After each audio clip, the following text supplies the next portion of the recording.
Okay. हरे कृष्णा. तर श्री श्री राधा गोविंद यांच्या चरणी आपण साष्टांग दंडवत करूया. श्री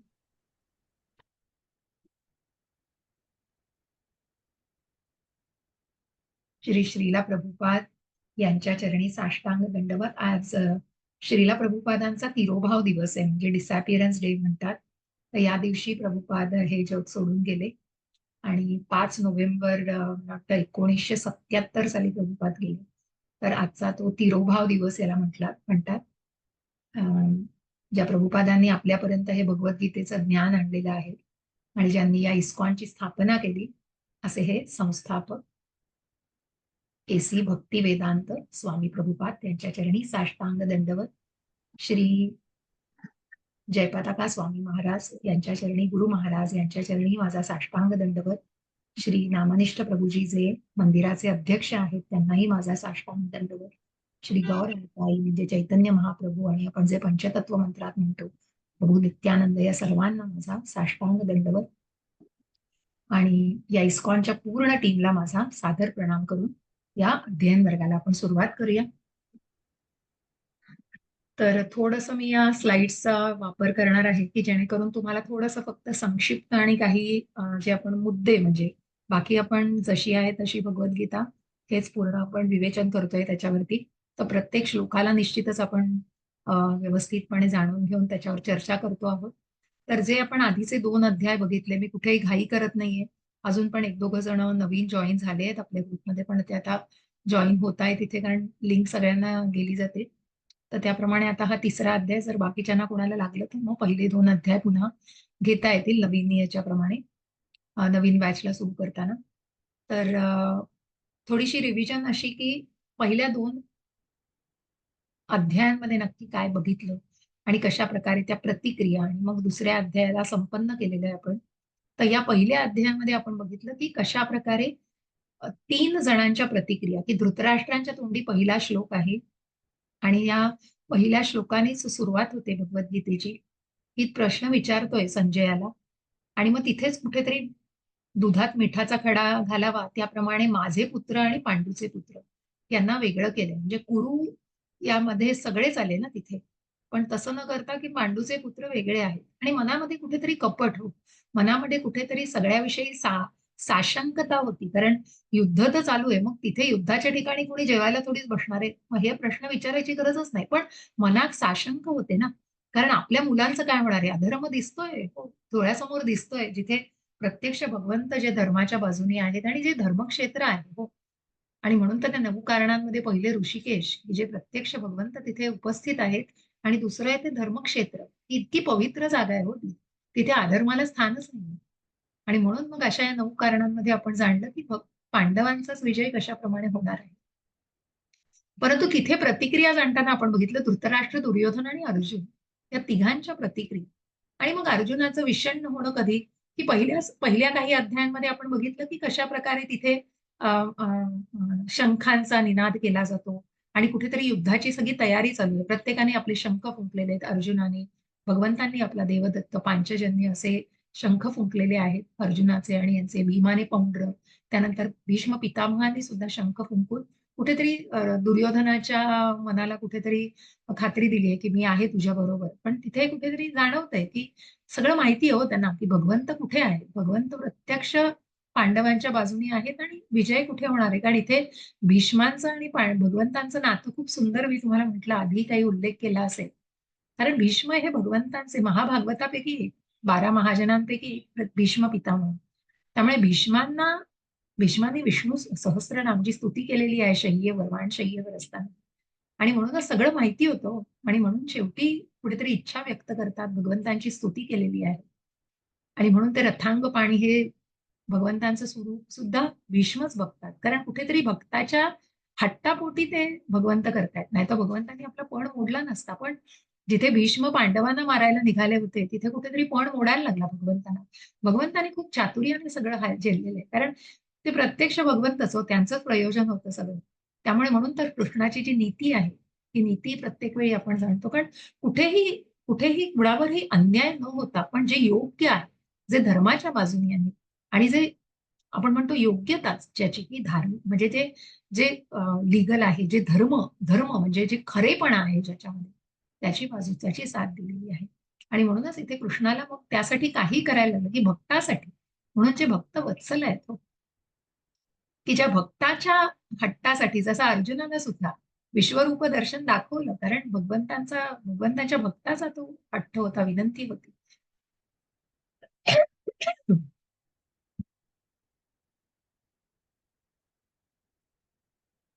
त्या पहिल्या अध्यायामध्ये आपण जाणलं, की या 3 जणांच्या प्रतिक्रिया मग धृतराष्ट्र म्हणतोय, दुर्योधन कुठेतरी आपल्या गुरूंना उद्देशून सांगतायत, की पांडवांना एवढी कमी सेना असून सुद्धा बघा तुम्ही त्या द्रुपदाला योग्य ज्ञान दिलं, म्हणून त्यांनी एवढं कुशलतेने सगळी रचना केलेली आहे.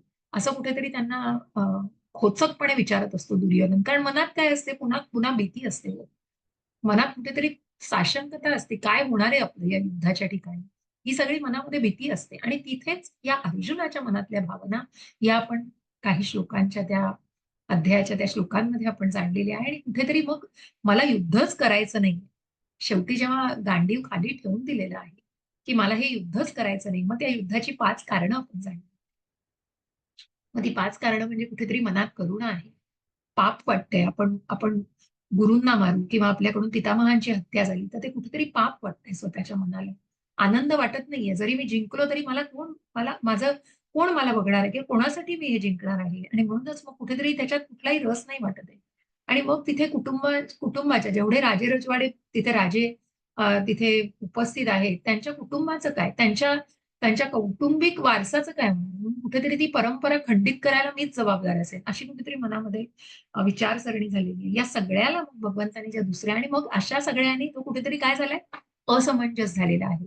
आणि म्हणून जो असमंजसपणा त्यांनी तो भगवंतांसमोर मांडलेला आहे आणि भगवंतांना शरण गेलेला आहे.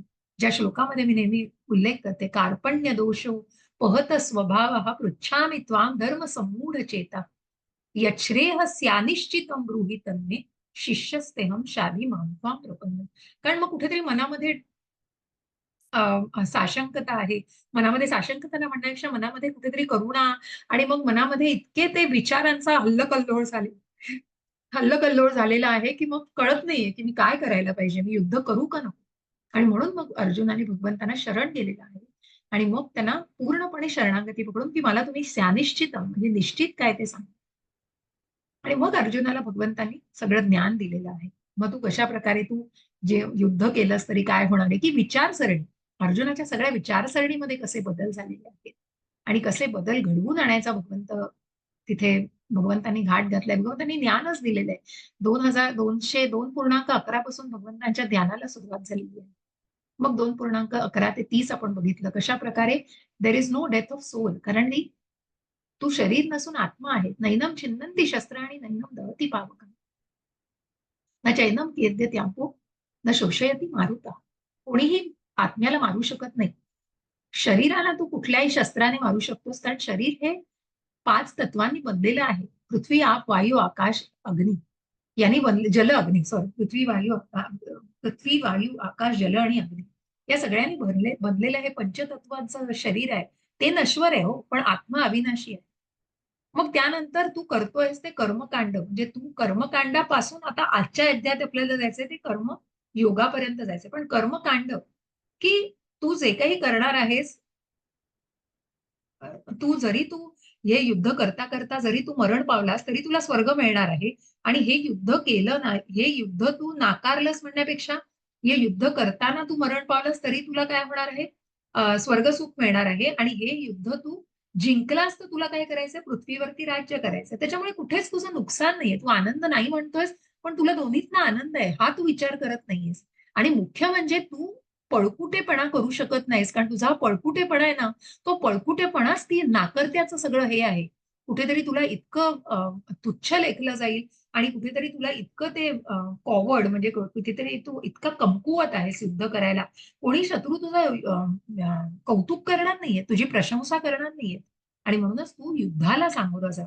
आणि म्हणून भगवंत कशा प्रकारे सांगतायत, की हे तू कशा प्रकारे करायचंयस म्हणजे पहिलं सांगितलं, की तू शरीर नाही आत्मा हे गुह्य ज्ञान दिलेलं आहे. आणि त्यानंतर मनातले त्याच्या जे मग बुद्धियोगाच्या मार्फत, की मग हे युद्ध करायचंय तुला. मग हे युद्ध तू तुझ्या स्वार्थासाठी करू नको, तुझ्या इंद्रिय तृप्तीसाठी करू नको. ते कर्मकांड होईल आणि ते कर्मकांडात सुद्धा भगवंताने तो दृष्टिकोन सांगितलाय, की तू जरी जिंकलास तरी तुला पृथ्वीवर राज्य करायचंय आणि जरी तू मरण पावलास तरी तुला स्वर्गसुख मिळणार आहे. म्हणजे तरीही तुला कुठलंच नुकसान नाही याच्यामुळे. तू का असा विचार करतोयस? आणि त्याही बरोबर तुला काय करायचंय, की तू हे स्वतःसाठी न करता आणि तरीही तुला वाटत असेल, तर तू स्वतःसाठी न करता तू हे मला अर्पण. आणि म्हणूनच कुठेतरी जेव्हा ते कृतज्ञपणे भगवंतांना अर्पण केलं जातं, कारण भगवंत सांगतायत, कर्मकांड ते कर्मयोग आज आपण जाणणार आहोत. त्या कर्मयोगाचा उल्लेख हा दुसऱ्या अध्यायात पण दिलेला आहे. कारण तिथे कुठेतरी बांधून ठेवेल हो कर्म. अर्जुन आहे तो. अर्जुन भक्त आहे. भगवंतांना कुठलंच कन्व्हिन्स करायचं त्याला गरज नाहीये. पण तो कुठेतरी सामान्य माणसाच्या मनातले विचार तिथे मांडतोय. आणि मग त्या विचारांना निश्चितच कुठेतरी दिशा द्यायची. आणि म्हणून मग कुठल्याही प्रकारचं त्याच्याबद्दलचं अपेक्षा न ठेवता, की मी हरणार आहे का जिंकणार आहे, या सगळ्या गोष्टी बाजूला ठेवून तू फक्त माझ्यासाठी ते युद्ध कर. आणि मग ते युद्ध करायचं असते कशाला? कारण तू हे निष्काम पद्धतीने करायचंस. मग जे आपण सगळं ज्याविषयी आपण बऱ्याच श्लोकांमध्ये ज्याचा अर्थ जाणला, की निष्काम, निष्कर्म कशा प्रकारे आहे, की ती भगवंतांना म्हणजे त्या कर्मातच अडकायचं नाही, तर त्या कर्मबंधनाची फळं पण भोगायला लागणार नाहीत आणि मग त्याचे भोगही भोगायला लागणार. पण हे सगळं भगवंत सांगतायत हो, की हे अशा प्रकारे तू करू शकतोस, कर्मामध्ये न अडकता आणि येता. तरी पण काय अशी गोष्ट आहे? आणि मग नाही, मग अर्जुन भगवंतांना विचारतोय, की कोण असं व्यक्ती आहे, की जो हे सगळं करू शकतो निष्काम पद्धतीने आणि मग कशी आहे ती व्यक्ती, चालते कशी, बोलते कशी? हे सगळं आपण जाणलं, स्थितप्रज्ञ व्यक्ती जाणली. हे सगळं असूनही कुठेतरी वळत का नाहीये? कारण मग कुठेतरी कामवासना आहे आणि म्हणून कामात क्रोधो विजयते. काम क्रोधाला आमंत्रण देत आहे, क्रोध कुठेतरी बुद्धीचा नाश करते आणि मनाला कुठेतरी अधःपतन करायला लावते. आणि म्हणून अशा प्रकारे आपण जाणलं, की मग एक स्थितप्रज्ञ व्यक्ती असेल तर तीच, की जी भगवंतांच्या भक्तीमध्ये आहे आणि ज्या भक्तियोगाला आपण जाणलेले, की या दुसऱ्या अध्यायामध्ये आपण सगळ्या योगांना जाणलंय. कर्मयोग जाणलाय, बुद्धियोग जाणलाय, अष्टांग योगाबद्दल थोडंसं जाणलेलं आहे. त्यानंतर आपण कर्मयोगाबद्दल जाणलेले, ज्ञानयोगाबद्दल जाणले. अशा या सगळ्याचं सार आपण दुसऱ्या अध्यायामध्ये जाणून घेतो आहोत. आणि मग आपण तिसऱ्या अध्यायामध्ये पुन्हा शिरतो आहोत.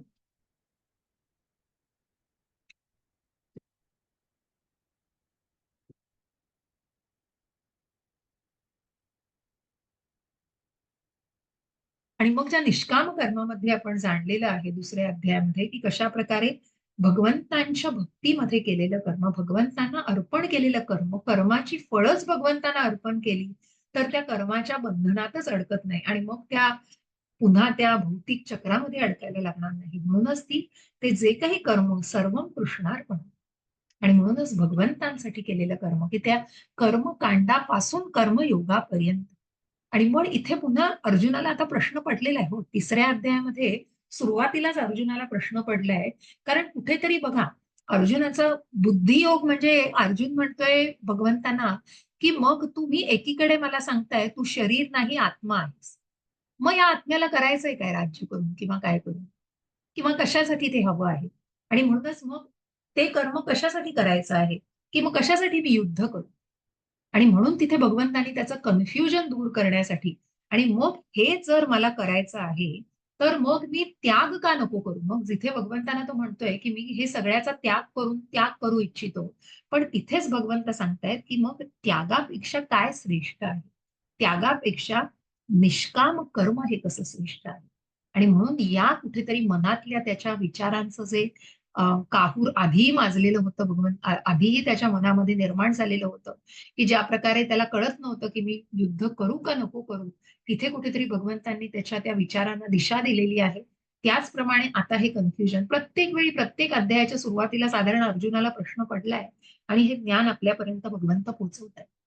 आणि अर्जुन आपल्या मनातल्या ज्या काही विचार आहेत, जे काही शंका आहेत, त्या भगवंतांना विचारतोय, की तो सामान्य माणसाच्या मनातले विचार जसं म्हटलं, की युद्ध हे तिसऱ्या-दुसऱ्या ठिकाणी नाही, तर तिथे युद्धाच्या ठिकाणी भगवंतांनी हे ज्ञान का दिलंय? कारण जसं आपण या सगळ्या संघर्षामध्ये ममैवांशो जीव लोके जीवभूत सनातन आणि या 6 इंद्रियांच्या जे 5 इंद्रिय आणि मन याच्या बरोबर मन झगडतोय हो, मनुष्य झगडतोय. कशासाठी? स्वतःच्या अस्तित्वासाठी झगडतोय.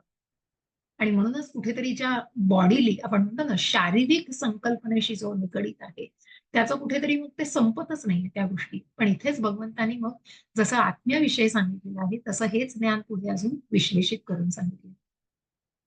आणि म्हणून मग तिसऱ्या 3.1 ते 3.9 आपण काय बघणार आहोत, अर्जुनाच्या मनातले जे काही विचार आहेत, अर्जुनाच्या मनाला वाटतंय की हे त्याग करणं योग्य आहे का मग कर्म करणं योग्य आहे, तर काय काय सगळ्यात श्रेष्ठ आहे हे भगवंतांना विचारतोय अर्जुन. त्यानंतर कर्मकांडापासून कर्मयोगापर्यंत कसं जायचंय, निष्काम कर्म, परत त्या निष्काम कर्म कसं आहे की आता कर्म करतोय आपण, मग हे कर्म करायचे, हे कर्म जसं आपण कर्माचे प्रकार दुसऱ्या अध्यायात पण बघितले, कर्म, विकर्म आणि अकर्म.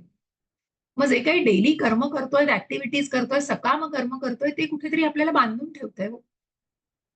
पण हेच जेव्हा अकर्म म्हणजे हे भगवंतांना अर्पण करून केलं जातं, तेव्हा ते अकर्म ठरतं, तेव्हा ते निष्काम पद्धतीने केलेलं कर्म ठरतं. कारण कुठेतरी प्रत्येक कर्म करताना अपेक्षा पाहिजेच. हे जे माणसाचे विचारसरणी आहे ना, यालाच कुठेतरी डायरेक्शन दिलेली आहे अर्जुनाच्या या विचाराने. आणि म्हणून हा मनातला डाऊट क्लिअर करतायत भगवंत त्याच्या, की त्याग का त्यागापेक्षा श्रेष्ठ हे निष्काम कर्म. आणि मग निष्काम कर्माविषयी आपल्याला सांगितलं की कितीही acting beautifully with detachment to set the correct example. मग इथे आपल्याला कुठेतरी जो आपला चातुर्वर्ण्य जो धर्म आहे, जो वर्णाश्रम धर्म आहे, त्याविषयी भगवंतांनी पूर्णपणे विश्लेषित करून सांगितलं. जसं मी म्हटलं की कौटुंबिक परंपरेला धोका निर्माण होतो, हे जे याचं थोडंसं कारण आपल्याला तिसऱ्या अध्यायामध्ये पण जाणायला मिळणार आहे. आणि मग 3.36 ते 43 हे सगळं झालं तरी पुन्हा मग जी वासना की मग या मन, इंद्रिय आणि बुद्धी याच्यावरती काय बसतंय पुन्हा, काय बसतंय तर कशाचा थर बसतोय, कारण त्या अहमपणा आहे. आणि म्हणून तो खोटा अहंकार तर आहे जो कुठेतरी वासनेमध्ये अजूनही गुरफटलेला आहे. आणि म्हणून मग हा कशा प्रकारे सगळ्यात मोठा शत्रू कोण आहे? जसं आपण दुसऱ्या अध्यायाच्या शेवटी पण बघितलं तसंच भगवंत इथे सांगतायत की लस्ट म्हणजेच वासना. वासना ही कुठे कुठे बसते, जसं आपण जेव्हा आपण बघणार आहोत या रथाचं जे चित्र मी तुम्हाला नेहमी सांगते, 5 घोडे म्हणजे 5 इंद्रिय आहेत आणि त्या इंद्रियांना मनाने धरलंय. ज्या ज्या काही दोऱ्या आहेत त्या कोण आहेत तर मन आहे, आणि त्या दोऱ्यांना कोणी धरलेलं आहे तर त्या मनाच्या दोऱ्या बुद्धीच्या हातात आहे. आणि बुद्धी काय करते, बुद्धी त्या रथाचं सारथ्य करते. आणि बसलाय कोण रथामध्ये, तर तो आत्मा बसलेला आहे. पण तो आत्मा बसलेला आहे त्याच्याकडे लक्षच नाही, कारण फक्त शारीरिक गोष्टींशी निगडीत गोष्टी बघितल्या जात आहेत, त्या आत्मिक पातळीवर विचारच केला जात नाही. आणि म्हणून जेव्हा आपण या स्थिताधीर मुनीबद्दल बघतो तिथे कुठेतरी ती आत्मसाक्षात्काराची भावना आपण जोपासण्यासाठी विचार ते बघितले जातात. तर ठीक आहे, म्हणजे आता हे सगळं म्हणून पुन्हा समरी दिलेली आहे तिसऱ्या चॅप्टरची, ती थोडीशी बघता येईल. 1 आणि 2 मध्ये अर्जुनाचं कन्फ्युजन आहे, रिनन्सिएशन का ऍक्शन, की कर्म केलं पाहिजे का संन्यास घेतला पाहिजे. मग 3.3 ते 16 renunciation is difficult so prescribed action with detachment. की रिनन्सिएशन म्हणजे सगळं सोडून देणं हे खूप कठीण आहे, कारण तिथे कुठेतरी ना पुन्हा पुन्हा त्या भौतिकतेमध्ये घसरण्याची शक्यता असते हो दाट, की मी काय मला नकोय सगळं म्हणून, म्हणजे मला कुठेतरी मोक्ष मिळवायचा आहे या कुठेतरी अपेक्षेने ती रिनन्सिएशन आणि ती कुठेतरी त्याग केला जातो, संन्यास घेतला जातो. पण तो पुरेपूर जर नसेल आणि ती कुठेतरी मनामध्ये जर ती इच्छा सुप्त इच्छा कुठेतरी सगळ्या गोष्टींची असेल तर ती पुन्हा कुठेतरी त्या भौतिकतेमध्ये गुरफटायला भाग पडते. पण हेच जर निष्काम पद्धतीने कर्म केलं, की भगवंतांच्या सेवेमध्ये हे कर्म केलं, तर त्या कर्माचा त्याग कशाला करताय हो? त्या कर्मालाच तुम्ही भगवंतांना अर्पण केल्यानंतर त्या कर्माची फळं सुद्धा भगवंतांना आपोआप अर्पण केली जातात. आणि मग त्या कर्माच्या फळांचे भोगही भोगायला लागत नाही, कारण पूर्णपणे तिथे काहीही बांधले जात नाही हो. There is no binding to that work. त्या कर्माशीच तुम्ही बांधले जात, मग तिथे त्याची भोग कशाला भोगायला. अशा प्रकारे भगवंत त्याचं स्पष्टीकरण करतात. आणि मग 17 ते 35 पर्यंत आपल्याला पुन्हा काय बघायचंय, हे साधारण तिसऱ्या अध्यायाचं थोडं समरी आहे म्हणून मी घेतलं. Arjuna is qualified for renunciation, he should still do nishkam karma, yoga is set the right example. की कर्मयोगा कशा प्रकारे तो कर्मयोग करू शकतो. कारण अर्जुन हा जरी त्याग करण्यासाठी, जरी त्याच्यासाठी पात्र असेल, की त्याने सगळं सोडून त्या सगळ्याचा त्याग केला तरी चालण्यासारखं असेल, तरी पण त्यांनी निष्काम कर्मावर, कर्म योगावरती जास्त फोकस राहिलं पाहिजे. आणि मग सगळ्यात शेवटी या वासनेविषयी पुन्हा सांगितलेलं आहे. तर आपण आता आपल्या भगवद्गीतेमध्ये जाऊया.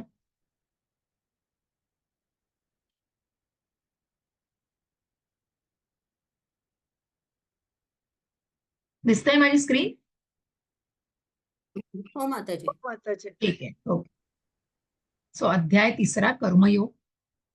अर्जुन उवाच जायसी चेत कर्मणस्ते मता बुद्धिर्जनार्दन तत्किं कर्मणि घोरे माम नियोजयसि केशव.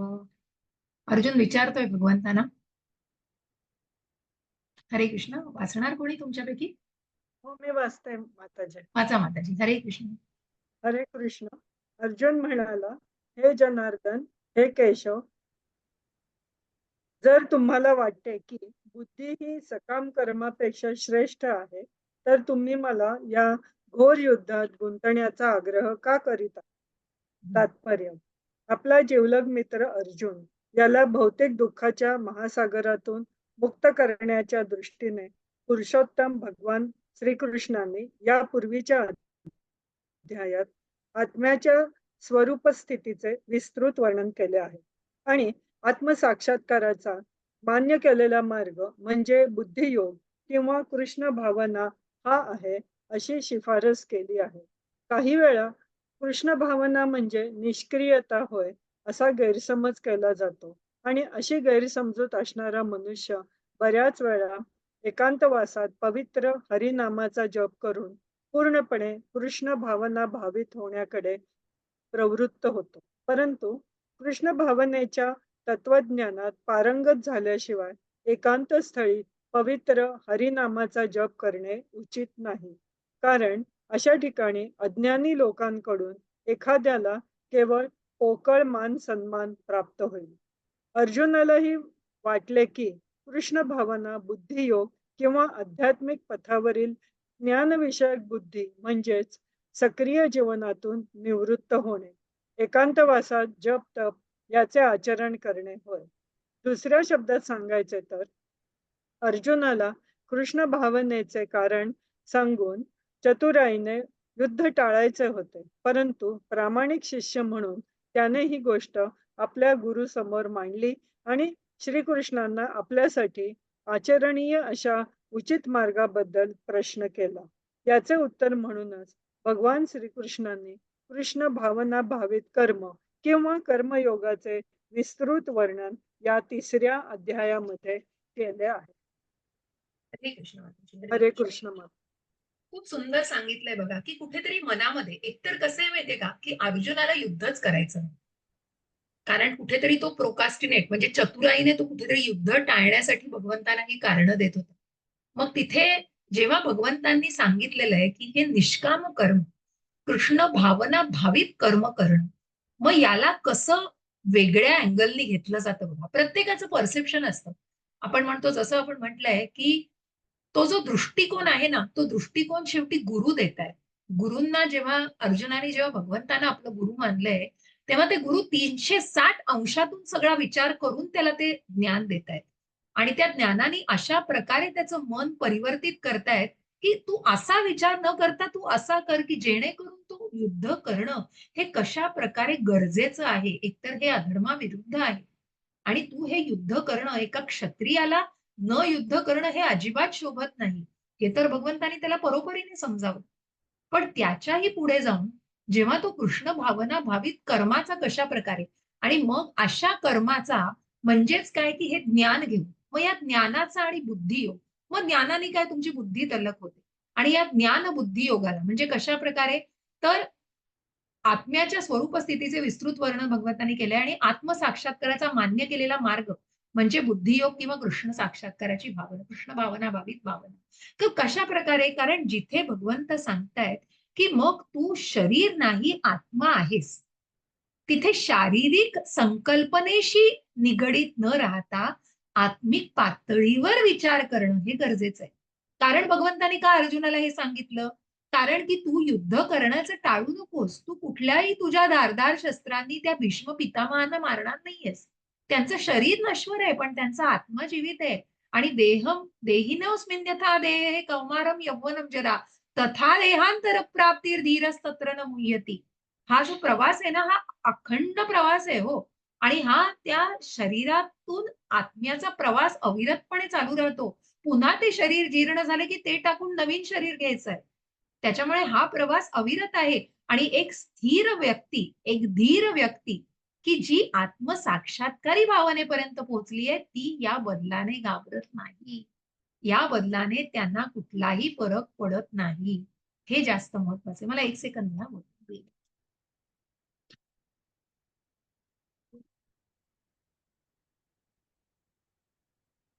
तर अशा या आत्मिक पातळीवरती जो विचार करतो आहे, तो निश्चितच या बदलांनी घाबरत नाही. बदलांनी त्याच्यावर कुठलाही परिणाम होत नाही.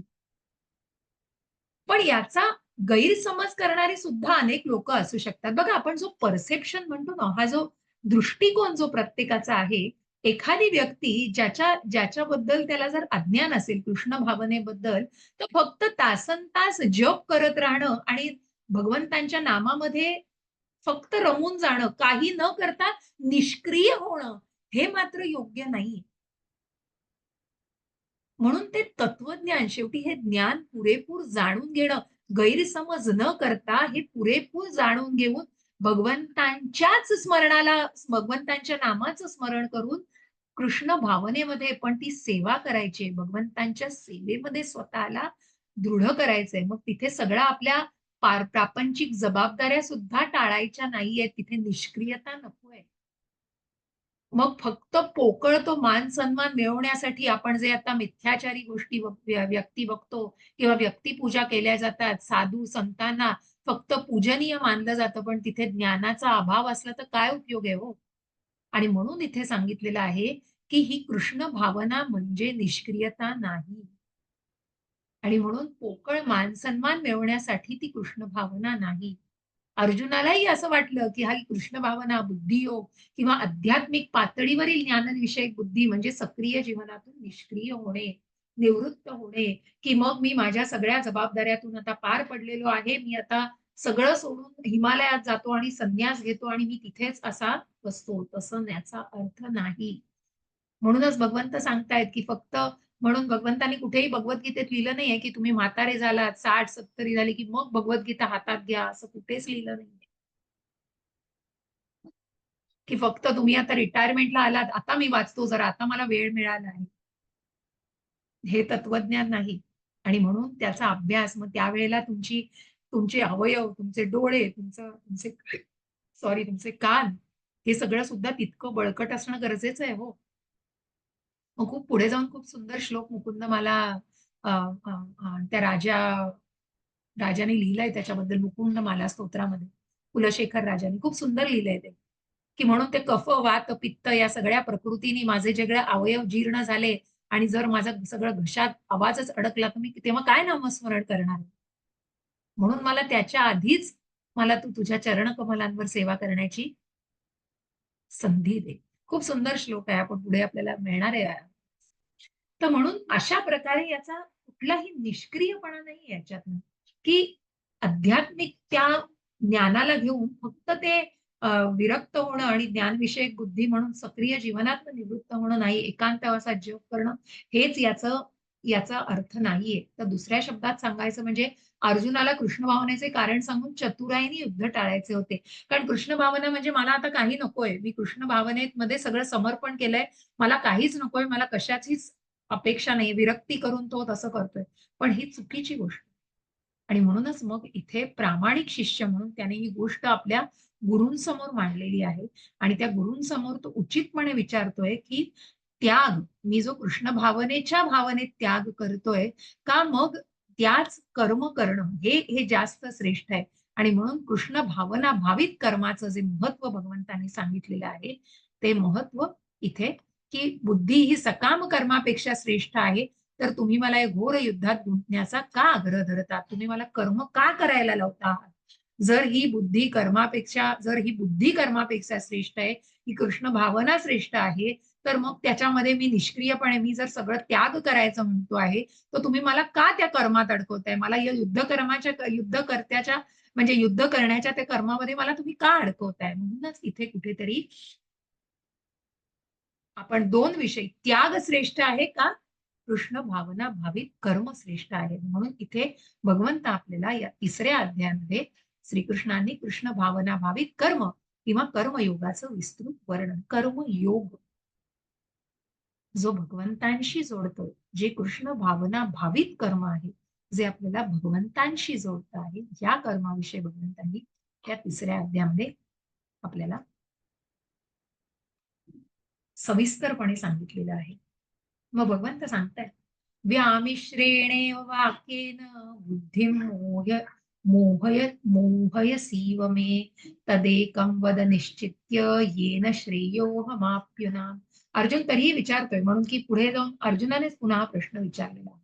हरे कृष्ण माताजी. हरे कृष्ण. वाचू का? हा वाचा माताजी. हरे कृष्ण. तुमच्या संदिग्ध बोलण्यामुळे माझी बुद्धी गोंधळून गेली आहे. म्हणून यापैकी कोणती गोष्ट माझ्यासाठी सर्व दृष्टींनी श्रेयस्कर आहे हे कृपया निश्चितपणे मला सांगा. तात्पर्य: यापूर्वीच्या अध्यायात भगवद्गीतेचे प्रास्ताविक निवेदन म्हणून सांख्ययोग, बुद्धियोग, बुद्धीद्वारे इंद्रिय निग्रह, निष्काम कर्म आणि नवसाधकाची स्थिती इत्यादी विविध मार्गांचे वर्णन करण्यात आले आहे. पण या सर्वांची मांडणी पद्धतशीरपणे करण्यात आली नव्हती. म्हणून आकलन किंवा आलीन होण्यासाठी आकलन किंवा बोध होण्यासाठी आणि आचरण करण्यासाठी या मार्गांची सुसंबद्ध मांडणी आवश्यक होती. यास्तव वरकरणी गोंधळात टाकणाऱ्या या गोष्टींचे स्पष्टीकरण अर्जुनाला हवे होते, ज्यामुळे सर्वसाधारण लोकही विपर्यास न करता त्यांचा स्वीकार करू शकतील. शब्दांची फसवणूक करून अर्जुनाला गोंधळात टाकावे हा जरी श्रीकृष्णांचा उद्देश नव्हता, तरी अर्जुनाला कृष्ण भावनेची पद्धती म्हणजे निष्क्रियता ही सक्रिय सेवा आहे हे समजू शकले नाही. दुसऱ्या शब्दात सांगायचे झाल्यास, गांभीर्याने आणि प्रामाणिकपणे भगवद्गीतेचे रहस्य समजून घेणाऱ्या सर्व विद्यार्थ्यांसाठी अर्जुन आपल्या प्रश्नांद्वारे कृष्ण भावनेचा मार्ग मोकळा करीत आहे. हरे हरे कृष्ण. हरे कृष्ण.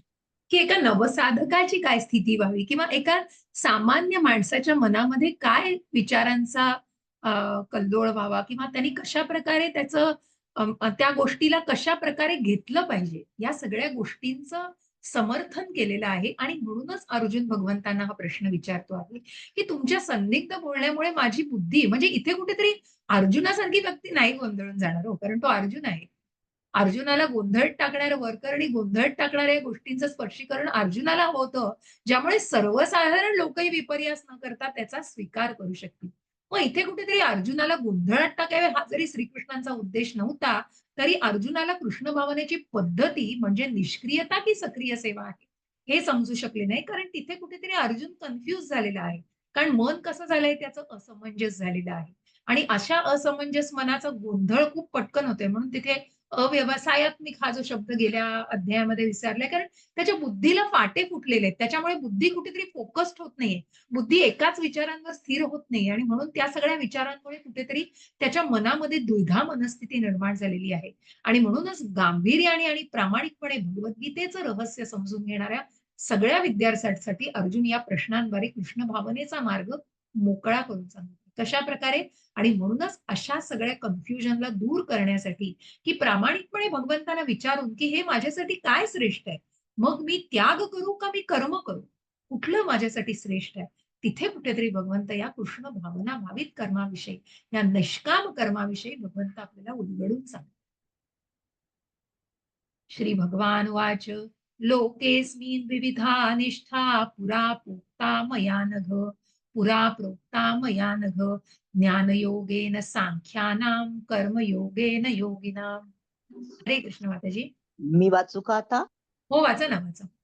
हरे कृष्ण. हरे कृष्ण. श्री भगवान म्हणाले, हे निष्पाप अर्जुना, मी यापूर्वीच सांगितले आहे की आत्मसाक्षात्कारासाठी प्रयत्न करणाऱ्या मनुष्यांचे दोन वर्ग आहेत. काही जणांचा तात्विक तर्काद्वारे अर्थात ज्ञानयोगाद्वारे आणि इतरांचा भक्तिपूर्ण सेवेद्वारे आत्मसाक्षात्कारी होण्याकडे कल असतो. तात्पर्य दुसऱ्या अध्यायातील 39 श्लोकामध्ये सांख्ययोग आणि कर्मयोग किंवा बुद्धियोग या दोन मार्गांचे वर्णन भगवंतांनी केले आहे आणि याच मार्गांचे अधिक स्पष्टीकरण भगवंतांनी या श्लोकामध्ये केले आहे. ज्या लोकांची तर्क करून प्रायोगिक ज्ञान आणि तत्वज्ञान यांच्या सहाय्याने सर्व ज्ञान प्राप्त करण्याची प्रवृत्ती आहे त्यांच्यासाठी सांख्ययोग किंवा आत्मा आणि प्रकृतीच्या स्वरूपाचे पृथक्करणात्मक ज्ञान ही विषय वस्तू आहे. दुसऱ्या अध्यायातील 61व्या श्लोकामध्ये सांगितल्याप्रमाणे मनुष्याचा दुसरा वर्ग हा कृष्ण भावना भावित कर्म करणाऱ्यांचा आहे. 39व्या श्लोकातही भगवंतांनी सांगितले आहे की बुद्धियोग किंवा कृष्ण भावनेच्या तत्वानुसार कर्म केल्याने मनुष्याची कर्मबंधनातून सुटका होऊ शकते. तसेच या पद्धतीमध्ये काहीच दोष नाही. याच तत्वाचे अधिक स्पष्टीकरण 61व्या श्लोकामध्येही असे करण्यात आले आहे की हा बुद्धियोग म्हणजे पूर्णपणे परमेश्वरावर श्रीकृष्णांवरती विसंबून राहणे आणि या प्रकारे सर्व इंद्रियांना सहजपणे संयमित केले जाऊ शकते. म्हणून ज्याप्रमाणे धर्म आणि तत्वज्ञान दोन्ही परस्परावलंबी आहेत त्याचप्रमाणे दोन्ही प्रकारचे योगही परस्पर पूरक आहेत. तत्वज्ञान विरहित धर्म म्हणजे केवळ भावना आहे किंवा कधीमधी धर्मांधताही आहे आणि धर्म विरहित तत्वज्ञान म्हणजे केवळ मानसिक कल्पना आहे. अंतिम ध्येय हे श्रीकृष्णच आहेत, कारण जे तत्वज्ञानी प्रामाणिकपणे परमसत्याच्या शोधात आहेत ते सुद्धा शेवटी कृष्ण भावनेचीच प्राप्ती करतात आणि हे सुद्धा भगवद्गीतेत सांगण्यात आले आहे. ही संपूर्ण पद्धती म्हणजे परमात्म्याच्या संबंधात असणारी आत्म्याची मूळ स्वरूप स्थिती जाणणे हीच आहे. तार्किक तत्वज्ञान ही एक अप्रत्यक्ष पद्धत आहे ज्याद्वारे मनुष्य यथावकाश कृष्ण भावनेकडे येऊ शकतो आणि दुसरी पद्धती म्हणजे प्रत्यक्षपणे कृष्ण भावनेमध्ये सर्व गोष्टी संबंधित पाहणे होय. या दोन्ही पैकी कृष्ण भावनेचा मार्ग हा अधिक चांगला आहे, कारण तत्वज्ञानात्मक प्रक्रियेने होणाऱ्या इंद्रियांच्या शुद्धीकरणावर हा मार्ग अवलंबून नाही. कृष्ण भावना हीच मुळी स्वतः शुद्धीकरण करण्याची प्रक्रिया आहे. प्रत्यक्ष भक्तिपूर्ण सेवेद्वारे ही सहज तसेच उदात्तही आहे. हरे कृष्ण हरे कृष्ण.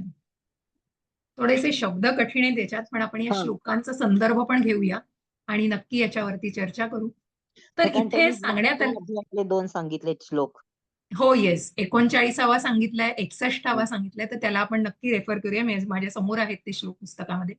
तर आपण इथे जसं मी म्हंटल की भगवंत आता सांगतायत की मी तुला यापूर्वीच सांगितलंय की आत्मसाक्षात्कारासाठी प्रयत्न करणाऱ्या मनुष्याचे 2 वर्ग आहेत की जे तात्विक तर्काद्वारे जेणेकरून ज्ञानयोगाद्वारे, की ज्ञानयोग की जिथे कुठेतरी तत्वज्ञान आणि फिलॉसॉफिकल त्याचा स्टडी केला जातो आणि इतरांचा भक्तिपूर्ण सेवेद्वारे आत्मसाक्षात्कारी होण्याकडे कल असतो. जसं आपण आता अष्टांग योगात बघणार आहोत की यम, नियम, आसन, प्राणायाम, प्रत्याहार, ध्यान, धारणा आणि समाधी अशा 8 टप्प्यांवरून या अष्टांग योगाच्या टप्प्यावरून तो मनुष्य कुठेतरी भगवंतांशी जोडला जातो आणि तो योगी मनुष्य की त्याने स्वतःच्या मनांवरती पूर्ण नियंत्रित मिळवून आणि मग ते भगवंतांशी जोडलं जाणं, समाधीस्थ अवस्थेमध्ये जाणं, हे सुद्धा कुठेतरी त्या अभ्यासाने आहे, त्या ज्ञानाने आहे, त्या स्वतःवरती तो कंट्रोल मिळवलेला आहे, असा या अष्टांग योगाद्वारे. तसंच इथे भगवंत सांगतात या 2 वर्गांमध्ये ज्ञान योगाने म्हणजे तत्वज्ञानाने तत्वज्ञान जाणून घेऊन कृष्ण भावनेमध्ये जाणं आणि भगवंतांच्या सेवेमधली कृष्ण भावना असे भक्ती योगाचा जो भक्ती योगामध्ये भगवंतांशी जोडले जातात आणि त्या भक्तीच्या मार्गाने ते कृष्ण भावनेमध्ये जातात आणि हा भक्तीचा मार्ग म्हणजेच कृष्ण भावना होय. हे भगवंतांनी इथे खुलासा करून सांगितलेले.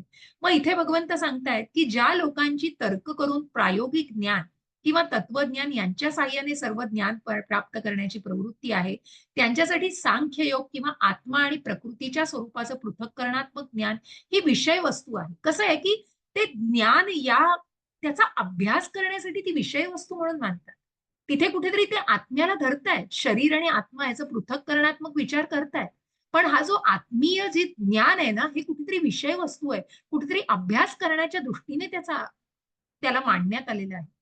आणि म्हणून 61व्या श्लोकामध्ये भगवंतांनी सांगितलेलं आहे, सॉरी मी 39वा काढलेला आधी.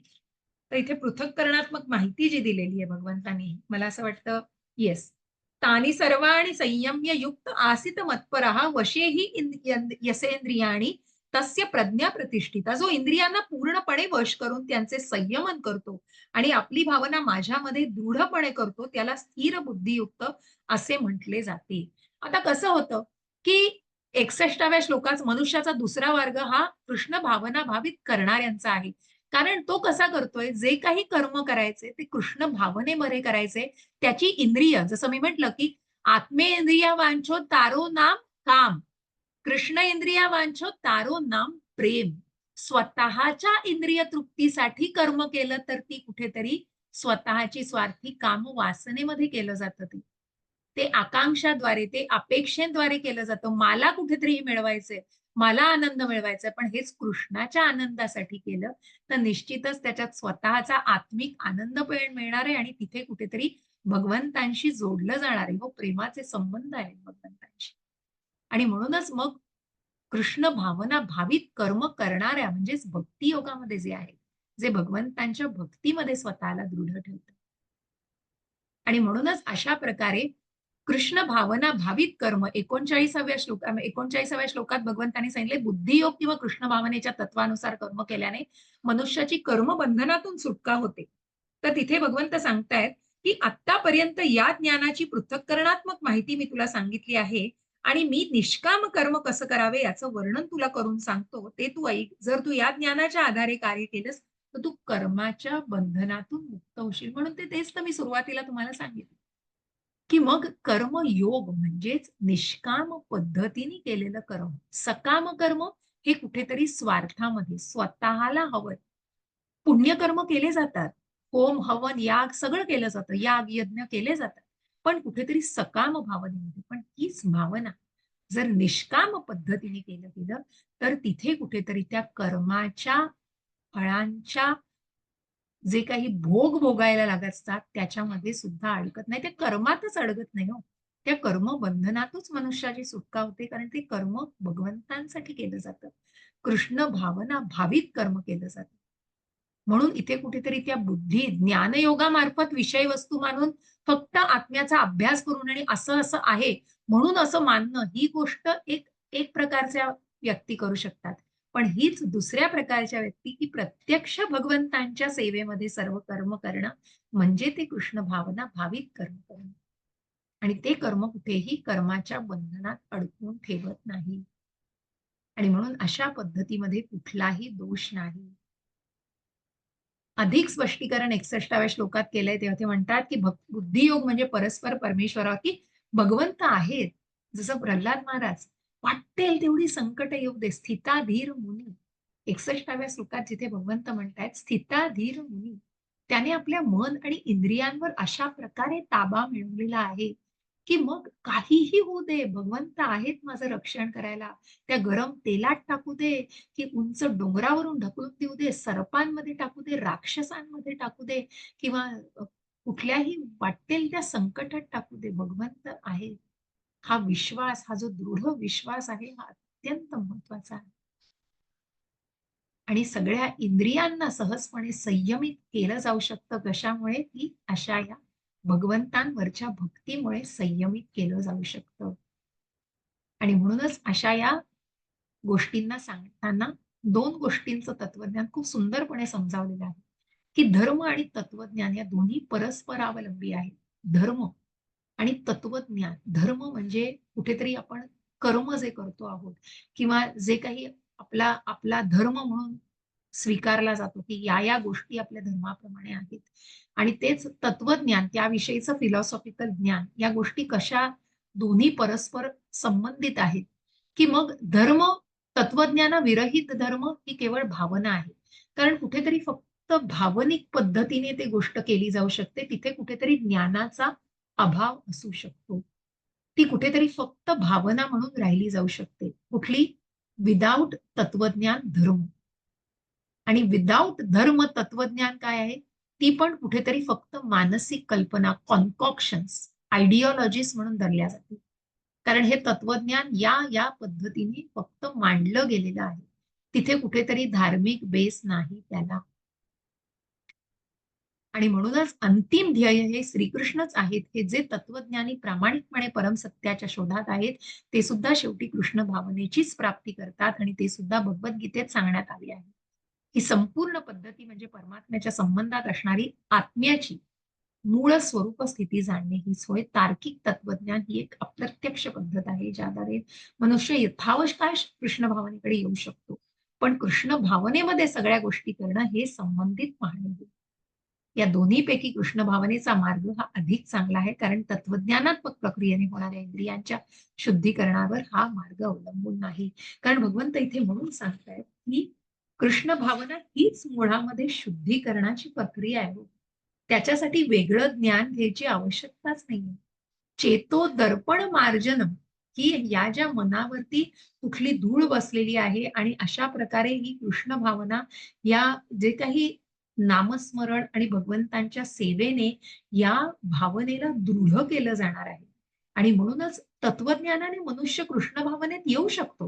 कारण त्याविषयीचे विचार जाणून, त्याविषयी माहिती घेऊन प्रत्यक्ष कृष्ण भावनेमध्ये आचरणात यायला त्याला वेळ लागतो त्या तत्वज्ञानाने. पण हेच जो प्रत्यक्ष कृष्ण भावनेमध्ये आहे, जो भगवंतांशी जोडला गेलेला आहे, जो निष्काम कर्मामध्ये भगवंतांची सेवा करतोय, की जे काही कर्म करतो आहे ते भगवंतांच्या सेवेमध्ये करतो आहे, भगवंतांच्या संतुष्टीसाठी करतो आहे, तो निश्चितच एक योग्य अशी कृष्ण भावना होईल. आणि म्हणूनच भगवंतांनी सांगितलंय की सगळं त्याग करण्यापेक्षा कृष्ण भावना भावित कर्म हे अत्यंत श्रेष्ठ आहे. की ते कर्म असंच न करता जेव्हा ते कृष्ण भावनेत केलं जातं तेव्हा ते कृष्ण भावना भावित कर्म हे संन्यास किंवा त्या गोष्टींना सोडून देण्यापेक्षा ते करणं हे जास्त योग्य आहे. आणि अशी ही जी प्रक्रिया आहे कृष्ण भावनेची ती भक्तिपूर्ण सेवेद्वारे साधता येते. आणि ही सहज तशीच अत्यंत उदात्त ज्या भक्तियोगामध्ये आपण जाणू की भक्तीची ही जी अवीट गोडी आहे ना, ही या भक्तीच्या नवविध सेवा की श्रवणम, कीर्तनम, वंदनम, स्मरणम, अर्चनम, पाद्य सेवनम, साख्यम, दास्यम, आत्मनिवेदनम अशा या नवविध भक्तीच्या सेवा आहेत. भक्ती ही अशा वेगवेगळ्या प्रकारे केली जाते. तिथे कुठेही निष्क्रियता नाहीये. हो. तिथे कृष्ण भावना भावित करणे म्हणून म्हणून प्रभुपाद पुढे सांगितले भगवंतांनी 5व्या अध्यायात कर्म संन्यास योग सांगताना पण तेच सांगितलंय की मग कर्माचा कशाचा संन्यास कुठे घेता हो? हा देह सुद्धा तुमचा नाही, त्याचा काय संन्यास घ्यायचा आहे? पण आम्ही जे काही वापरतो आहोत, जे काही योग्यपणे करतोय ते कृष्ण भावना स्प्रेड करण्यासाठी, कृष्ण भावना पसरवण्यासाठी केलं जातंय. इथे कुठेतरी मी माझ्या सुखासाठी नाही वापरत आहे, ते भगवंतांच्या कर्माकरता, भगवंतांना संतुष्ट करण्याकरता. जे भक्ताला संतुष्ट करतात ते निश्चित भगवंतांना सुद्धा संतुष्ट करू शकतात. आणि म्हणूनच अशी ही भक्ती योगाचा टप्पा हा अत्यंत छान प्रकारे मांडलाय. मी थोडंसं तुम्हाला एक विनंती करू इच्छिते की 4:30 व्हायला आलेत, तर मी आज एक तुमचा वर्ग 4:45 पर्यंत घेऊन येईल. एक 5 ते 6 श्लोक घेऊ. थोडंसं महत्वाचं काम आहे 5 नंतर. तर म्हणून मला क्षमा करा. आपण शनिवारी थोडा जास्त वेळ वर्ग घेऊ. 2 तास मी कदाचित 3ला पण सुरू करेन. आपण 3 ते 5 वगैरे पण घेऊ शकू. पण आज थोडंसं काम आहे, तर मला वर्ग अजिबात सुट्टी द्यायची नव्हती, कारण ऑलरेडी दिवाळीचं आपण भेटलो नव्हतो. तर माताजी, मंगळवारी येस एक विचारायचं होतं. आता तुम्ही सांगितलं ते नवविधा भक्ती, ते प्लीज हा. रिपीट कराल का? हो नक्की. म्हणजे ते आता कृष्ण भावना भावित व्यक्तीला कसं तुम्ही डिफाईन कराल? म्हणजे तेच इट इज जाणणार थ्रू आहोत. तेच आपण जाणणार आहोत. हा हे म्हणजे कर्मयोग जे आहे, तर अच्छा. थोडासा धीर धरा, तुम्हाला नक्की कळेल हा ओके. की कशा प्रकारे कृष्ण म्हणजे मी आता कृष्ण भावना भावित व्यक्ती आहे का नाहीये हे मी कसं ओळखायचं? किंवा येस येस एक येस असं येस त्यासाठी मी विचार करते. या त्यासाठीच दृष्टीने भगवंतांनी ह्या त्यासाठीच भगवंतांनी हा अध्याय मांडलेला आहे. ओके ओके ओके कृष्ण ठीक आहे ठीक भावना आहे. भावित कर्म म्हणजे काय आहे, हा हा कर्म आपण कसं साधू शकतो आणि कशा ओके प्रकारे या ओके ओके भक्तिपूर्ण ओके हा सेवेद्वारे हा मला एक साधू प्रश्न शकतो. आला डोक्यात म्हणून म्हटलं नक्कीच, विचार. नक्कीच येईल, नक्कीच येईल. कारण हे अगदी स्वाभाविक आहे माताजी. हे प्रश्न हम्म. मनात येणं अगदी स्वाभाविक आहे आणि हम्म. म्हणून तर ही आपण आपल्या प्रॅक्टिकल प्रॅक्टिकल आयुष्यामध्ये पण कसं याचं अवलंबन करू शकू, हेही तितकंच महत्वाचं आहे. कारण हे सोपं नाही हो. हो कृष्ण आणि भावना भावित संसारात राहून परत करायचंय. Exactly, exactly.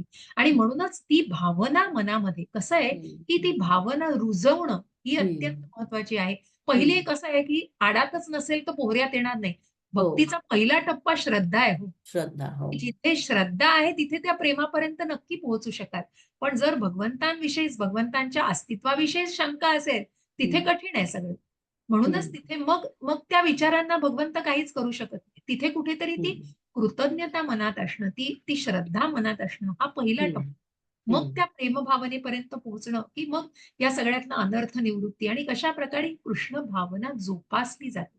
आणि म्हणूनच जसं प्रभुपादांनी सांगितलं, की फक्त तुम्ही अगदी ठराविक वयानंतर त्याला वयोमर्यादा नाही हो. वयाच्या 5व्या वर्षापासून ज्या प्रभुपादांनी कृष्ण भावना मनामध्ये रुजवलेली होती, ती उमलत उमलत गेली. म्हणून ही जी भक्तीची लता आहे हो, या भक्तीची लता आहे त्याचा वेल असा फुलत असतो आणि म्हणून भक्तीच्या मार्फतच ही कृष्ण भावना म्हणजेच भक्ती योगाचा टप्पा आहे.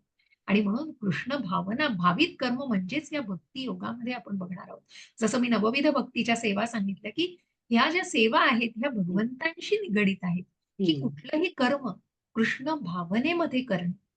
ही कुठेतरी ते कर्माचा त्याग करण्याची गरज नाही, पण तेच कर्म तुम्ही भगवंतांसाठी करू शकता. मग जसं मी म्हटलं पुढे जाऊन जेव्हा प्रत्यक्ष भक्ती योग जाणू, तेव्हा अजून त्याचा खुलासा करू शकू आपण. हा, एक सेकंड.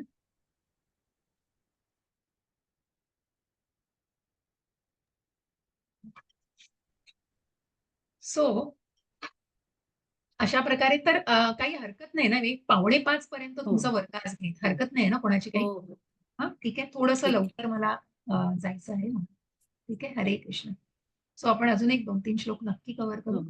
तर पुढे जाताना आपण म्हणतोय, की मग म्हणूनच बेसिकली या श्लोकामध्ये आपण काय बघितलं, की तत्वज्ञान आणि प्रत्यक्ष कृष्ण भावना, की म्हणून ज्या 61व्या श्लोकाचा आणि 39व्या श्लोकाचा इथे संदर्भ दिलेला आहे, की या श्लोकामध्ये भगवंतांनी 61व्या श्लोकात सांगितले, की जो स्थिताधीर मुनी, की त्याने स्वतःच्या इंद्रियांवर ताबा मिळवलेला आहे आणि जो भगवंतांवर पूर्णपणे विसंबून आहे आणि ज्या भगवंतांचं पूर्णपणे श्रद्धा, भगवंतांवर विश्वास, दृढ विश्वास आणि ते मन स्थिर आहे, ती इंद्रिय आणि मन हे नियंत्रित करणं ज्याला कठीण जात नाही हो मग. कारण जो पूर्णपणे भगवंतांच्या सेवेमध्ये त्या गोष्टी करतोय, भगवंतांवर अवलंबून आहे किंवा भगवंतांना पूर्णपणे शरण गेलेला आहे आणि म्हणूनच खात्री आहे, दृढ भावना आहे मनामध्ये, की भगवंत आहेत, रक्षण करणार आहेत माझं. भगवंत आहेत आणि त्या भक्तापासून भगवंत दूर नाहीत हो. म्हणूनच जिथे आपण म्हणतो परित्राणाय साधूनां विनाशाय च दुष्कृतां धर्म संस्थापनार्थाय. परित्राणाय साधूनां, त्या त्रायायचंय. कुणाला त्रायतायत भगवंत? साधूनां, त्या भक्ताला, भक्ताचं रक्षण करण्यासाठी. आणि म्हणूनच भगवंत का येतायत? अनेक युगापासून प्रत्येक मूळ स्वरूपामध्ये का प्रकट होत आहेत? अहो, भगवंतांना कुणाकडूनही ते करून घेणं सहज शक्य आहे हो. भगवंतांच्या एका आज्ञेने कोणीही काही करून त्यांचं मान्य करेल. परंतु प्रत्यक्ष भगवंत त्या सहवासासाठी येतायत हो. कारण ते भक्तवत्सल आहेत. त्यांना भक्तांशिवाय ते नाही राहू शकत.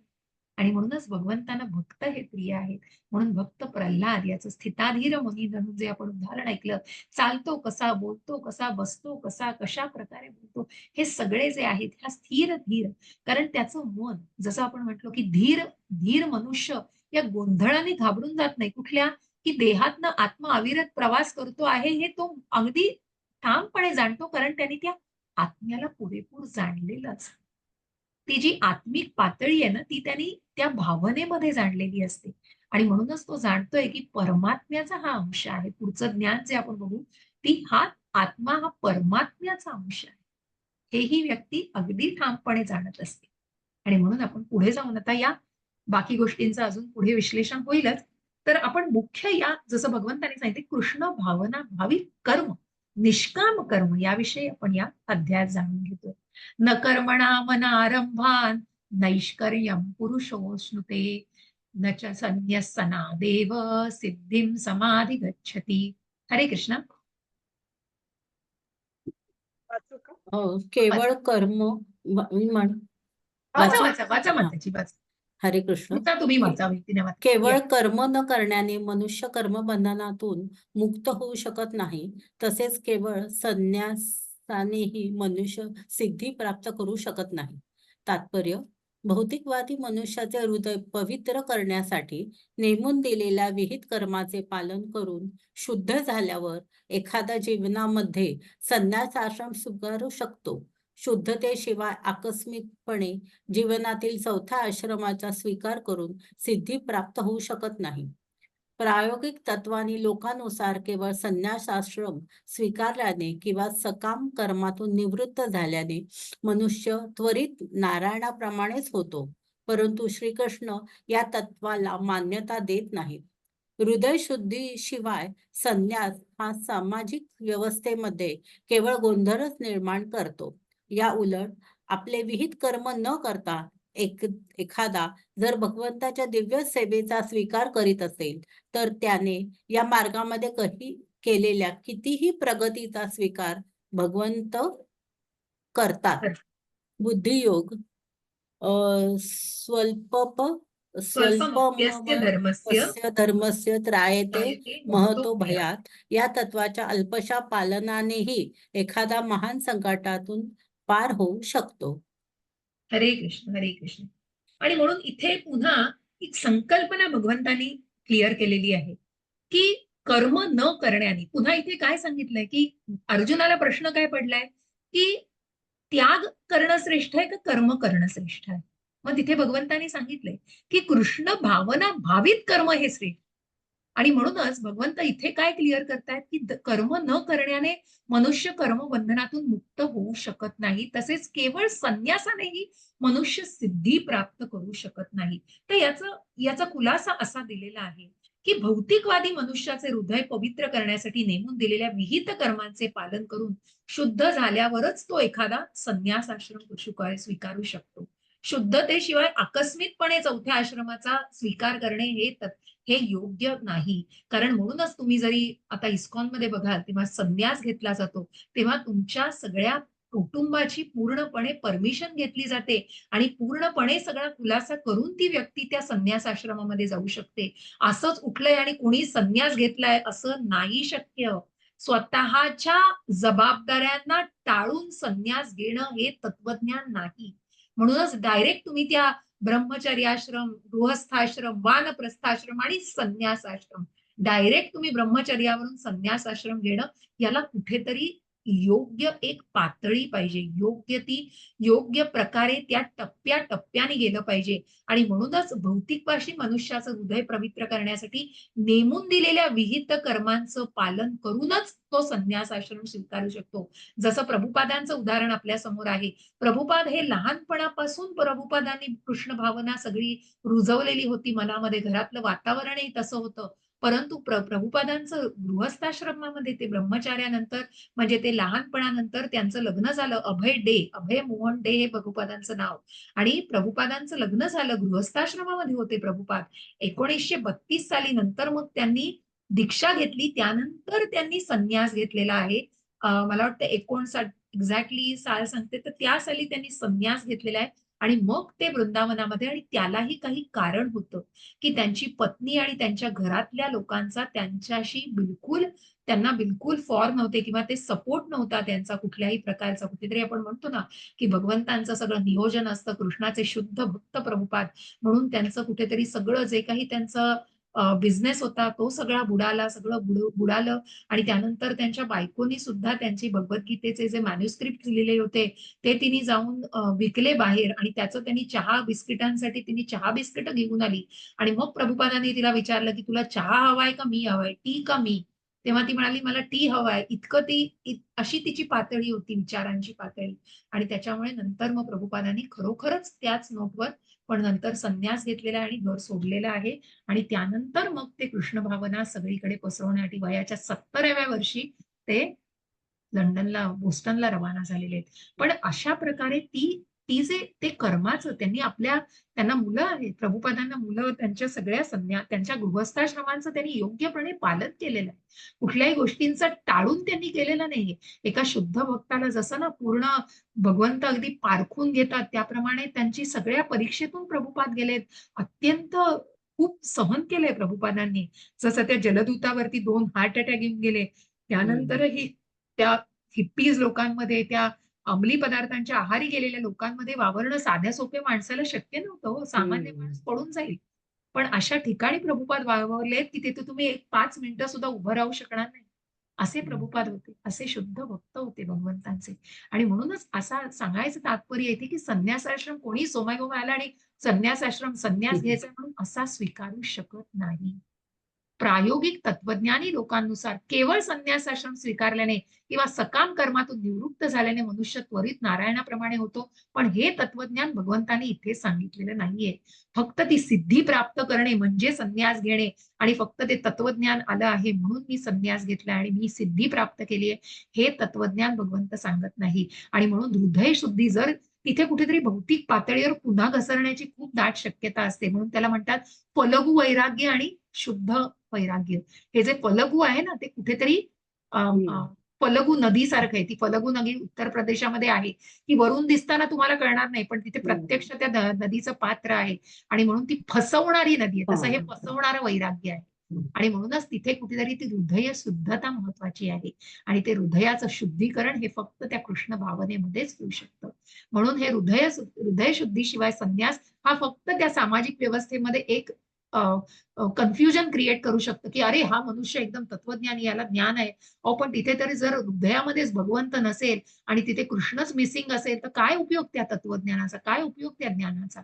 आणि म्हणूनच ती या उलट आपलं विहित कर्म, जर एखाद्याने आपलं विहित कर्म करण्यामध्ये कुठेतरी काकूच केली, तरी पण जो भगवंतांच्या दिव्य सेवेचा स्वीकार करीत असेल, तर निश्चितच ती गोष्ट त्या मार्गामध्ये कदाचित ती गोष्ट त्याला त्याच्या विहित कर्मांपेक्षा त्याला भगवंतांची सेवा, मग जे मी कर्म करतोय आणि जे मी भगवंतांच्या सेवेमध्ये करतो आहे, तर तेव्हा भगवंत निश्चित या सेवेचा स्वीकार करतात आणि ते स्वल्पमपि धर्मस्य त्रायते महतो भय.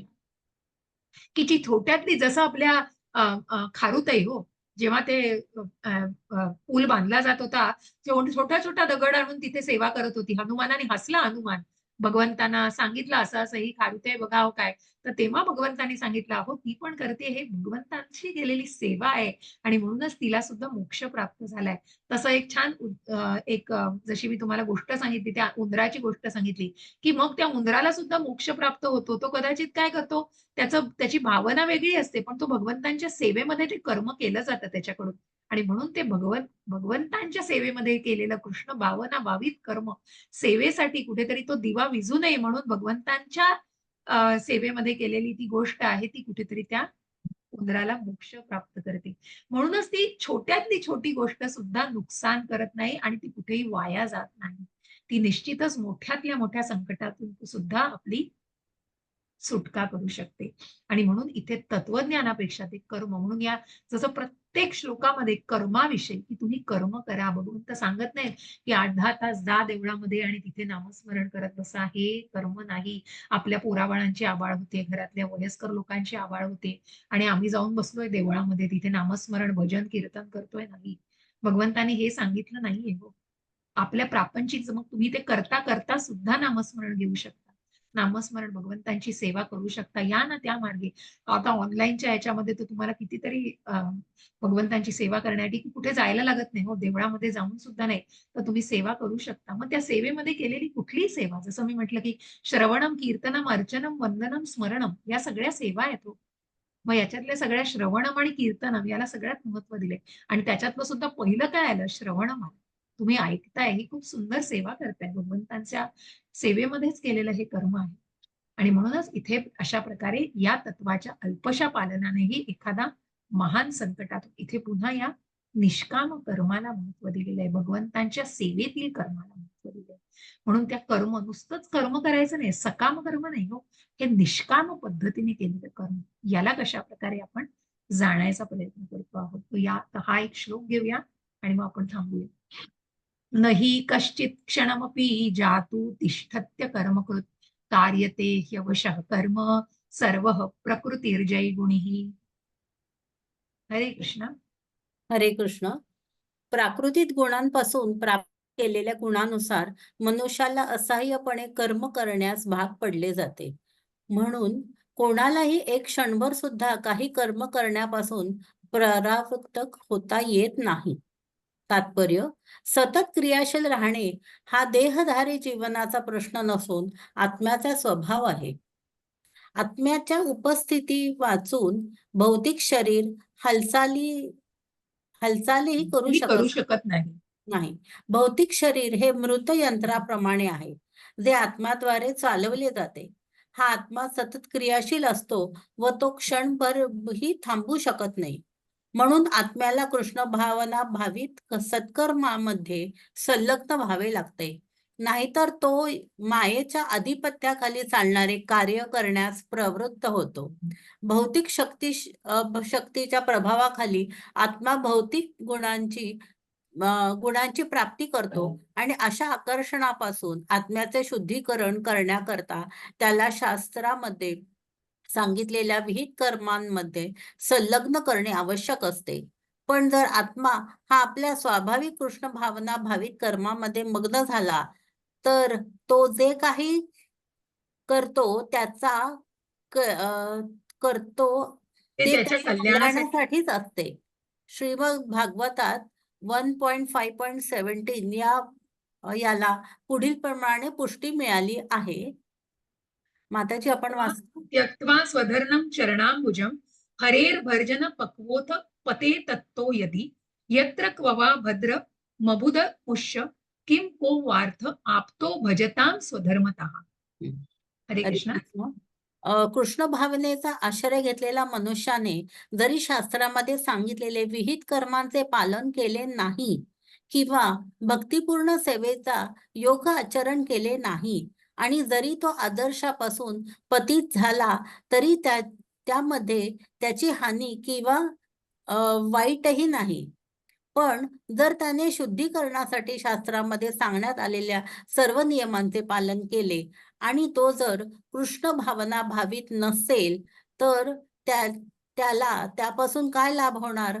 म्हणून कृष्ण भावनेच्या या स्तरापर्यंत उन्नत होण्यासाठी शुद्धीकरणाची प्रक्रिया ही आवश्यक आहे.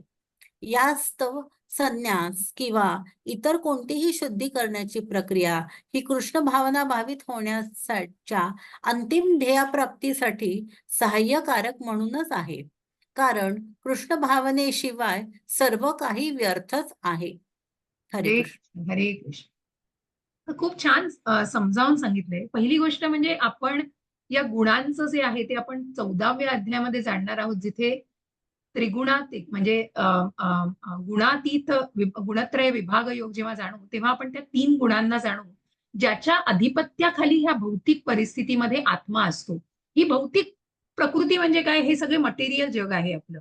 आणि त्या मटेरियल जगामध्ये हा आत्मा कसा आहे की या भौतिक प्रकृतीमध्ये आल्यानंतर तो या सगळ्या 3 गुणांच्या प्रभावाखाली येतो. आणि म्हणून कसं झालंय की आपण म्हटलं दुसऱ्या अध्यायामध्ये की तू शरीर नाही, तू आत्मा आहेस.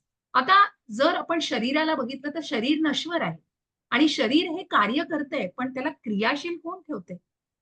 चैतन्य कोण आहे शरीरातलं? आत्मा आहे. नाहीतर ते शरीर काय आहे? बॉडी होऊन जाते हो, ते निष्क्रिय आहे ते शरीर. जसं एखादी पार्कमध्ये पार्किंग करून ठेवलेली एखादी गाडी गॅरेजमध्ये असते ना, जोपर्यंत तो ड्रायव्हर येऊन ती गाडी चालवत नाही तोपर्यंत ती गाडी तिथेच उभी असते. बरोबर ना? त्यामुळे जोपर्यंत तो आत्मा आतला क्रियाशील नाहीये, जसं आपण म्हणतो मनुष्य मृत झाल्यानंतर बॉडी म्हणायला 1 सेकंद लागत नाही हो. त्या मनुष्याची बॉडी आली नाही अजून. हे आपलं literally it is a fact. त्यामुळे आपण अगदी त्या काय म्हणतो ना, त्या प्रत्यक्ष फॅक्टला तोंड देतो लगेच. एका सेकंदात. क्षणाचा अवधी असतो, की मनुष्य मृत झाल्यावर लगेच त्याचं नाव विसरून त्याला बॉडी म्हटलं जातं. कारण ती फक्त शरीर राहतं. आणि हा अगदी फॅक्ट आहे. आणि म्हणून हा आत्मा आहे ना, हा आत्मा सक्रिय आहे. आत्मा क्रियाशील असतो. आत्मा सतत शरीराला क्रियाशील ठेवत असतो. सतत त्याच्याकडून ते कार्य घडवलं जातं. आत्म्याकडून ठरवलं जातं. आणि म्हणूनच आत्मा शरीर हे काय आहे? एक शरीर यंत्राप्रमाणे, मृत यंत्राप्रमाणे एक शरीर आहे. पण त्याच्यामध्ये जीव कोण घालतं? चैतन्य कोण घालतं? आत्मा घालतो. एका त्या आत्म्यामुळे अगदी मग तो एकाच 10,000 इतकं त्या केसाच्या टोकाचा भाग आहे हो, इतका तो सूक्ष्म आहे जो आपल्याला डोळ्यांनी पण दिसत नाही. पण चैतन्य सगळ्या शरीरात आहे हो त्याच्यामुळे. आणि म्हणून या आत्म्याला कृष्ण भावना भावित सत्कर्मामध्ये संलग्न व्हावं लागतं. कारण कसं आहे ना, की या आत्म्याला कुठेतरी अन्न द्यायला लागतं. जसं आपण एखाद्या आत्मिक अन्न जसं आपण म्हणतो ना, की शरीराला अन्न ठेवून आपण शारीरिक सगळ्या गरजा पुरवत असतो. त्याचप्रमाणे या आत्म्याला सुद्धा त्या आत्मिक अन्नाची गरज असते, शुद्ध अन्नाची गरज असते. आणि तेच म्हणजे नामस्मरण, भगवंतांचा आध्यात्मिक मार्ग. आणि म्हणूनच जर त्याला ते आत्मिक अन्न दिलं नाही, तर काय होतो तो भौतिक प्रकृतीमध्ये या 3 गुणांच्या प्रभावाखाली कार्य करतो आणि मग तो या सगळ्या एन्टँगल्ड मध्ये अडकला जातो. तो कुठेतरी त्या सगळ्या कर्मामध्ये अडकला जातो. कारण त्याच्यावर प्रभाव सगळ्या षड्रिपूंचा पडतो. काम, क्रोध, कारण सत्व, रज आणि तमो या गुणांच्या आधारे तो काम, क्रोध, लोभ, मद, मोह, मत्सर या सगळ्या षड्रिपूंना सुद्धा काय म्हणतो ना त्याला तोंड देतो त्याच्यातनं. कारण तो आत्मा आहे हो. आणि म्हणूनच या आत्म्याला जसं म्हटलंय, की पुढच्या अध्यायांमध्ये आपण जाणणार आहोत, की हा जो जीव आहे ना, हा जीवात्मा आहे. आणि हा जीवात्मा या भौतिक प्रकृतीमध्ये या 3 गुणांच्या प्रभावाखाली येऊन कार्य करत असतो. पण तिथेच ही निर्मिती कोणाची आहे? ही निर्मिती भगवंतांचीच आहे. आणि म्हणून भगवंतांनी या जीवाला ना तटस्थ शक्तीवर बसवलंय हो. आहे तो आध्यात्मिकच, original we are all spiritual. पण तिथे विस्मरण कोणाचं आहे? भगवंतांचंच विस्मरण झालेलं. आणि म्हणून तो फक्त कोणाच्या भौतिक प्रकृतीमध्ये गुरफटून बसलाय, कारण तो शारीरिक संकल्पनेशी निगडीत आहे. मला हे हवंय, मला ते हवंय. आणि फक्त ते भोग भोगायचे त्याला, आय मीन फळं उपभोगायची आहेत. मग त्या फळांचे भोगही त्यालाच भोगायला लागतात. तिथे कर्मबंधनातही तोच अडकतो. आणि म्हणून मग भागवतामध्ये असं सांगितलेलं आहे, की विहित कर्मांचं एखाद्याने जरी कृष्ण भावना कशी महत्वाची आहे बघा, की एखादी व्यक्ती कृष्ण भावना भावित आहे, की भगवंतांच्या संतुष्टीसाठी मी हे कर्म करतोय. हे ज्यांनी मनामध्ये स्वतःला ठामपणे काय म्हणतात ना त्याला ग्रास्प केलेलं आहे, पूर्णपणे आत्मसात केलेलं आहे. अशा व्यक्तीने जर एखाद दुसरं काम केलं नाही, स्वतःची जबाबदारी पार पाडली नाही किंवा त्याच्या आचरणामध्ये थोडा सुद्धा काही दोष झाला, तरी त्याला दोषी मानलं जात नाही. तो आदर्शापासून थोडा जरी पतित झाला, काही त्यांनी पापी झाला, तरी पण त्याला पूर्णपणे दोषी ठरवलं जात नाही. कारण तिथे कुठेतरी त्याची कृष्ण भावना जागृत असते. म्हणून त्याची हानी होत नाही. कुठेतरी अर्धवट असतं ते. म्हणून त्याच्याकडून कुठेतरी जसं अजामिलाचं उदाहरण आहे. अजामिलाला दुसरी संधी म्हणून मिळाली. कारण कुठेतरी तो इतका त्यांनी पापी गोष्टी केल्यानंतर पण कुठेतरी तो कृष्ण भावनेमध्ये सुरुवातीला जे काही त्याचं पुण्यकर्म केलेलं आहे आणि त्याला शेवटी आणि त्याला अजूनही कथा आहे, की ज्या नामस्मरण केलेलं आहे, भगवंतांचं नामस्मरण, त्याच्या मुलाचंच नाव घेतलंय, पण त्या नामस्मरणाने त्याला दुसरी संधी मिळालेली आहे. पूर्णपणे नरक यातना नाही सोसायला लागली. आणि म्हणूनच कृष्ण भावनेच्या या स्तरापर्यंत उन्नत होण्यासाठी शुद्धीकरणाची प्रक्रिया ही आवश्यक आहे. त्या स्टेप बाय स्टेप जाणं. आणि म्हणूनच नामस्मरण, भगवंतांची सेवा आणि त्याच सेवेमध्ये केलेलं कर्म, कृष्ण कर्म, हेच कर्म निश्चितच आवश्यक आहे. आणि म्हणूनच संन्यास किंवा इतर कोणतीही शुद्धीकरणाची प्रक्रिया ही कृष्ण भावना भावित होण्याच्या अंतिम ध्येय प्राप्तीसाठी सहाय्यकारक म्हणून असू शकते. पण तिथे कृष्ण भावना असणं महत्वाचं आहे. मग नुसतंच पोकळ तत्वज्ञान नाही उपयोगी. तिथे जर कृष्णच मिसिंग असेल तर ते ज्ञान घेऊन काय उपयोग? वेदांचा अभ्यास केलाय, शास्त्रांचा अभ्यास केलाय, पण कृष्णच माहित नाही, भगवंतच माहित नाहीत आणि भगवंतांविषयीच जाणलं जात नाही. मग तिथे कृतज्ञताही नाही आणि काहीच नाही. फक्त तात्विक तत्वज्ञान घेतलं जातं. असं असं हे तत्वज्ञान, ही फिलॉसॉफी, हे आहे, ते आहे. मग ती फक्त विषय वस्तू होते. फक्त एक काय म्हणतात डिस्कशनचं एक माध्यम होतं. तसं नसून तिथे ती भावना महत्वाची. आणि मग ती भावना महत्वाची असलेली व्यक्ती, कृष्ण भावनेमधील व्यक्तीकडून थोडंफार जरी काही चुकांचं हे झालं, तरीही त्याला पूर्णपणे त्याला कव्हर केलं जाऊ शकतं आणि तिथे भगवंत आहेत. कारण हे कृष्ण भावनेमध्ये केलं जातंय. याचा अर्थ असा नाही म्हणून सगळ्या पुन्हा पुन्हा भगवंतांनी नंतर जाऊन पुढे तेही क्लिअर केलंय. म्हणून कितीही पापं गेली आणि ती कृष्ण भावनेत केली तर तसं नाहीये. शेवटी त्या भावनेला कुठेतरी लिमिट्स आहेत आणि म्हणूनच म्हणजे तिथे कुठेतरी एखाद दुसरं कर्म त्याच्याकडून जरी झालं तरी पण त्याला त्याचा पश्चाताप होणं आणि ती कृष्ण भावना जागृत असणं ही गोष्ट महत्वाची आहे. आणि म्हणूनच थोडंफार काही पतित होणं किंवा एखाद दुसरी गोष्ट चुकीची झाली तरी ती व्यक्ती जर कृष्ण भावना भावित असेल तर त्याला पुन्हा ती संधी दिली जाते आणि निश्चितच तो योग्य कर्मामध्ये ती गोष्ट करू शकतो. पण इथे कुठेतरी जर ती व्यक्ती नुसतंच तत्वज्ञानावर आधारित सगळ्या गोष्टी करते पण ती भावना मिसिंग आहे तर तसं ते कर्म करण्यामध्ये त्याला योग्य मानलं जात नाही किंवा त्याला तितकी पातळी दिली जात नाही आणि म्हणूनच त्या स्तरावरती ते मानलं जात नाही. म्हणून ही जी प्रक्रिया आहे कृष्ण भावना भावित कर्म करणं हीच एक शुद्धीकरणाची प्रक्रिया आहे. तिथे कुठेतरी त्या नामस्मरणाने भगवंतांच्या सेवेमध्ये इतकी दृढता आणली जाते की निश्चितच ते कर्म कुठेतरी त्या मोक्ष प्राप्तीच्या मार्गावरती त्यांना नेऊ शकतो. माताजी म्हणजे शुद्धीकरण म्हणजे नामस्मरण करणं हेच का? नक्कीच, येस. म्हणून चैतन्य महाप्रभूंनी जे आपल्याला महामंत्र दिलेला आहे, चेतो दर्पण मार्जनम, हा जो या ज्या मनावरती धूळ बसलेली आहे आणि हा जो आत्मा मलिन झालेला आहे ना, त्या आत्म्याला जसं सर्फने धुतो ना, तसं नामस्मरणाने आपण धुवू शकतो. आणि म्हणूनच या नामस्मरणाने आपण निश्चित त्याला आध्यात्मिक वाढ करू शकतो त्याची. का दिलंय हो ज्ञान? का भगवद्गीतेचं ज्ञान भगवंतांनी आपल्याला दिलं? कारण आपण मूळ आध्यात्मिक आहेत. आपली तेवढी पात्रता आहे माताजी. तेवढी आपली बौद्धिक पातळी आहे. आपण भगवंतांसारखे विचार करू शकतो. म्हणून आपण भगवंत नाही, पण आपण त्याच भावनेचे आहोत. आणि म्हणून ती भावना आपल्यामध्ये दृढ करणं हे महत्त्वाचं. येतंय लक्षात? तर आपण अजून आहे त्याच्यावर. बरेच श्लोक आहेत, की जे तुमच्या अजून प्रश्नांना क्लिअर करतील. आणि हे सगळा अध्याय हा कृष्ण भावना भावित कर्मावरच आहे. ते कर्म कशाप्रकारे विस्तृतपणे भगवंतांनी सांगितले. मनातल्या बऱ्याच शंका तुमच्या नक्की दूर होतील. हो, थँक्यू माताजी. ओके. हरे कृष्ण, हरे कृष्ण. तर हरे. आपण सगळ्यांच्या परवानगीने मी आजच्या दिवस इथे थांबते. आपण शनिवारी भेटूया. मी ग्रुपवर तसं नक्की सांगेन. तर मला वाटतं आज रेकॉर्डिंग सुरू केलं मला वाटतं. येस. रेकॉर्ड थांबवते. येस.